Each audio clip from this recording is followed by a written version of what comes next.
With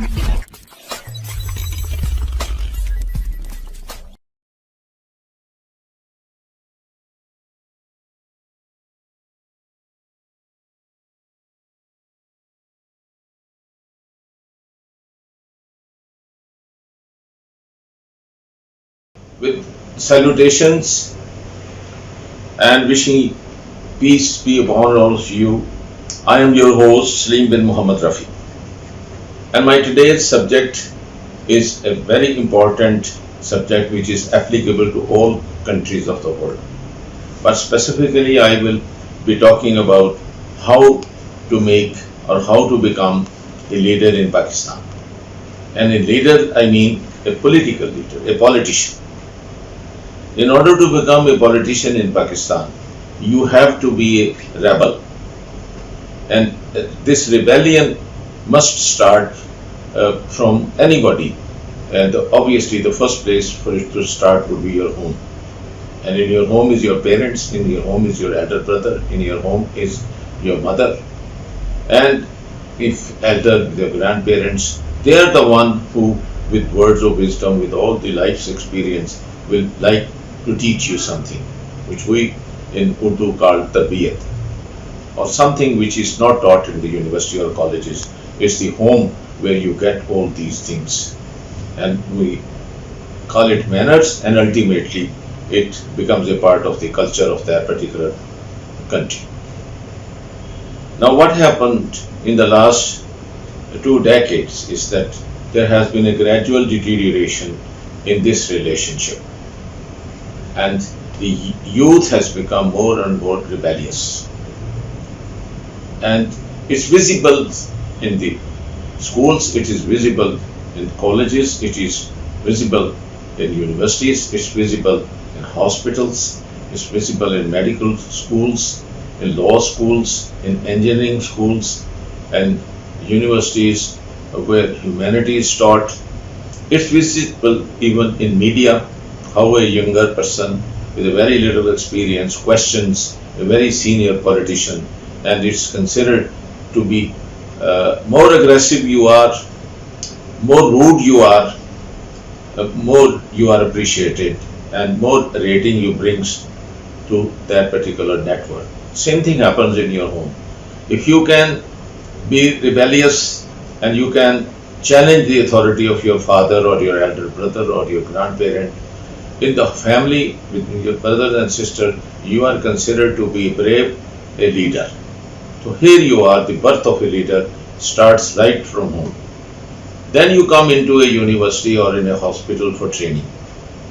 More rude you are, more you challenge the authority, and that does not mean you challenge authority is something which is bad in itself. It's bad in itself for the motive, what it's that you want to achieve. And most people which become student leaders, you will find that they gather around them the people who do not want to study, who do not want to work, who do not want to learn. They come to these institutions to just join someone like that and follow someone like that who could question authority, who could beat them up, who could slap them, who could form union, who could form Jamiyat, who could form association like Pakistan Medical Dental Association, or you can form a bar, or you can form a union in engineering school, or in an architect, or arts, fine arts. Wherever there are students and they are there to learn, you need people, you need masses to give you a support so that you can show that strength and you can challenge and break down the authority, break down the discipline. And this has become now inherent and this has happened so rapidly in the last 20 years that it's hard to believe that how would these youngsters learn. If Google, Wikipedia and Yahoo and social media was enough to teach them, then of course there would be no place and to have universities, to have institutions, to have peers, to have senior people. In my own life, I had many students, which some of them were very rude, some of them felt that by going on strike and by calling names and by standing in front and challenging the authority, they are doing some service to them and the juniors and the people they got around them.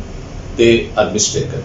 And in my view, they are the biggest loser in life because they learn nothing. And how can they learn if the person who is going to teach them, train them, and they think they know everything by just going through a university and getting a diploma or a degree or a fellowship or a membership, whether in Pakistan or from abroad, that they know everything. And now they can, by insulting, by ridiculing, by going on the roads and striking, by gathering these people around them, they are going to be good doctors, good teachers, good professors or researchers. Absolutely not. We all know it. Same thing happens in the house. If they just become rebellious against the father or the brother or the grandfather, obviously they are not going to teach them, and they won't have time to sit there and listen to their elders, and obviously that they will become ignorant. They will go out in the society and they will do all sorts of bad things. What these youngsters do not realize is that there is no alternative to experience, and the peers, as they can teach it, you can never learn from just by reading books or just going and searching on Google, or even reading some review articles. Obviously you become knowledgeable, you also more careful and cautious, but as far as learning is concerned, then you have to face the same failures and yourself, and life is not that long enough that you do that. And this is the mistake which the youth is making these days, and this is why they want to rapidly cross over the merit of other people and they want to excel, but that's unfortunately it doesn't work. It may work in short term, but in long term it never ever builds up the culture, the character of any nation. And this is why the religion of Islam, and I'm sure of all religions, they teach patience, they teach obedience, and even God Almighty says that you just have to believe me without seeing me. You have to obey me without just seeing the results of that obedience. But you have read His word and book, which is Holy Quran, and you will find the answers, that you will become pious, you will become good, you will work harmoniously, and it's good for you, for your children, and for the whole society.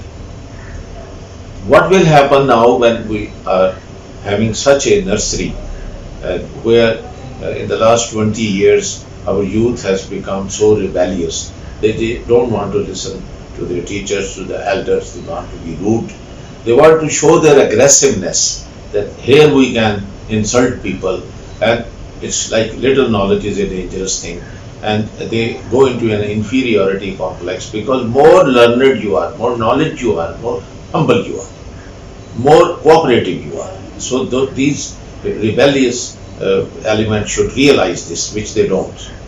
By insulting their teachers and elders or superiors, they think they will learn, and they claim that when I have my membership from the college, so I know everything. For God's sake, you know nothing. You know book knowledge, you start learning, and that's where you learn, from tying a knot to making a incision on the anatomical lines. Any butcher can just cut his skin and get the baby out, or any butcher can cut and get a kidney out or anything. But to do it properly and do it safely and do it in a way that the patient gets no pain, patient gets no scar, patient gets the maximum comfort, is to learning through the process. And that's called science. And these rebellious do not learn. Same thing is happening in our politics. We got an element in politics who were student leaders. They insulted their teachers, they beat up the vice chancellors, they got the examinations postponed, they got the results according to what they wanted, they got special supplementary exams.